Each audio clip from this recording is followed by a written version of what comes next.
Welcome back to Insanity Tour 101. In this video, we're going to further expose how people with fried brain cells behave, how they react. It doesn't make sense. Nonetheless, let's expose this foolishness. Here's the thing. It's funny how these people, some of these people who actually are pro-feminist, who are hardcore feminists, they say, on one hand, that women should have the choice of aborting their children. So they are pro-choice, in other words, but the thing is, abortion is killing a life. So they are pro-choice in that aspect, but the same people who are also saying that they're pro-choice in that way, that women should have a choice whether they should have abortion or not, are the same people who pretty much are going to also say that women should be banned from being stay-at-home moms. Can you can you see the contradiction and the foolishness taking place here? This is what happens when the brain cells are fried, burnt. There's nothing left. It's just an empty shell. Listen to this outrage. This columnist who introduced this topic and basically is bringing it to the attention of the government and basically saying that this is something that should be made legal. Her name is Sarah. And what do you know? She just happened to be a blonde. The irony of a blonde. Anyways, here's the headline. She basically says it should be illegal to be a stay-at-home mom. Sarah, whatever your last name, I don't even care about your last name. First paragraph reads the following. It's the topic of stay-at-home moms, more especially the release of any data or analysis that dares recommend Australian women should get out of the living room or kitchen or nursery and back into the workforce. Second paragraph. So the outcry has been predictable in the wake of the Organization for Economic Cooperation and Development, or OECD's recent report, which had the audacity to suggest stay-at-home moms would be better off putting their skills to use in paid environment. So they are using this as an excuse to further basically to further the economy. In other words, they're basically saying they want women to work. You see, I was talking to my brother, and actually I was talking to my parents just actually yesterday on Saturday. I went to their house after church. So then I was like, hey, listen, when you think about the education system, what do you think it is that they're actually teaching you to do? Are they teaching you how to think, or are they telling you, really, they're teaching you what to think?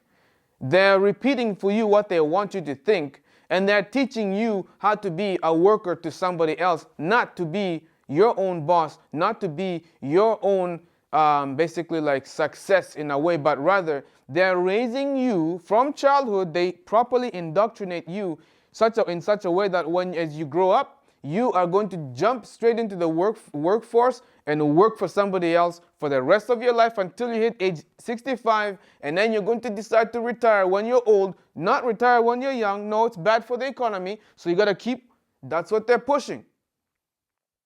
You see, homeschooling and stay-at-home parents go hand in hand. They go together. It's as if you can't get rid of one without getting rid of the other. So what better way to attack homeschooling by also saying, well, it's good for the economy, it's beneficial for the economy to have both parents work. And then we will have the state raise the children and grant them proper education. If you missed the other video which I uploaded, watch it. It's about homeschooling being banned. Watch that video and you'll understand this video. Now, let me take you actually to let me see if I can take you to a different article as well. Although feminists claim they are all about choice, anyone with at least 2 brain cells can surmise that feminists actually despise choice. Any deviation from feminist dogma is heresy, but no sin is greater than a woman choosing to stay home and raise her children. feminist and Australian columnist Sarah is trying to put a stop to that deadly sin, proposing that women should be criminalized for being stay-at-home mothers.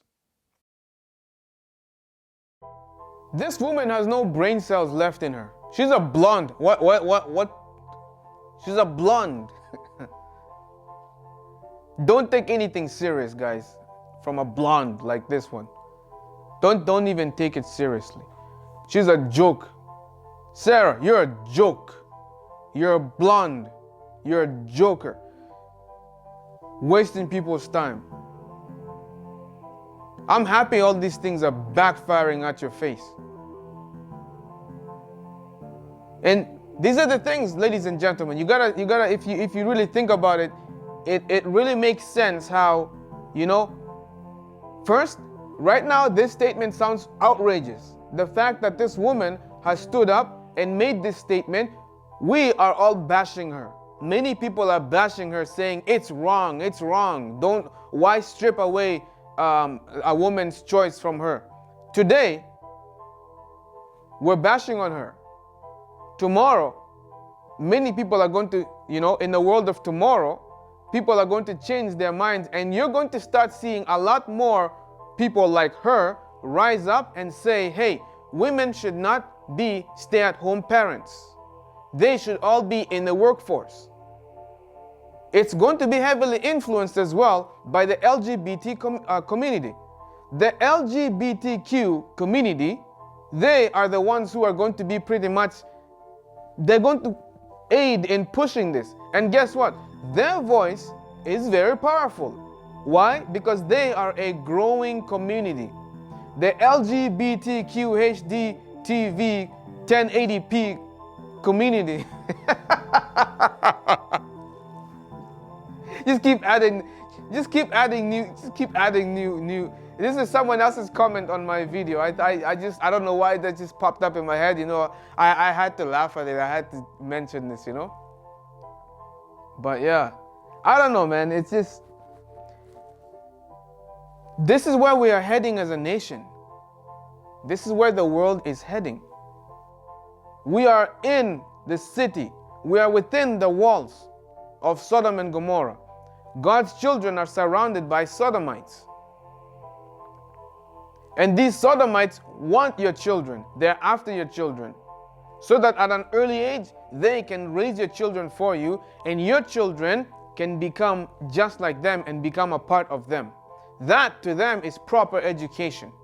Why? Because we can't have anyone who is going to be against our ideology, against our mindset. We can't have anyone who is going to tolerate religion or God. We don't want God. No, please.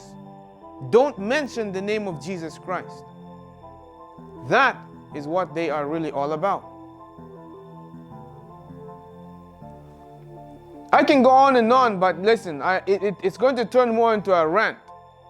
People that want to suggest these things should be banned and they want to strip away choices from women as far as them being able to make the decision to stay at home. All of these things, man, these people need to just shut their mouths, sit down quietly, or go hide in a corner because nobody cares about your opinion. Just beat it. Anyways, I'm not going to hold you off, ladies and gentlemen. Thank you for tuning in and for joining me. This is The Controversy 7. Feel free to give this video a thumbs up. If this is your first time tuning in, be sure to subscribe. Also, you can join me on Facebook. My links are in the video description box. I'm not going to hold you off, so you take care of yourselves, be safe, and I'll see you guys next time.